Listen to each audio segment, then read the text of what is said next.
munti ka na sumuko ang puso ko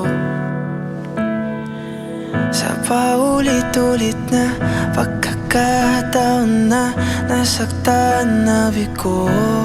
Mukhang delikado na naman ako, o bakit ba kinikilig na naman ako? Pero ngayon ay parang kakaiba. Pag nakatingin sa iyong mata, ang mundo ay kalma. Ngayong nandyan ka na, di magmamadali. Ikaw lang ang katabi hanggang sa ang buhok ay pumuti. Di na maghahanap ng kung anong sagot sa mga tanong, dahil ikaw ang katiyakan ko.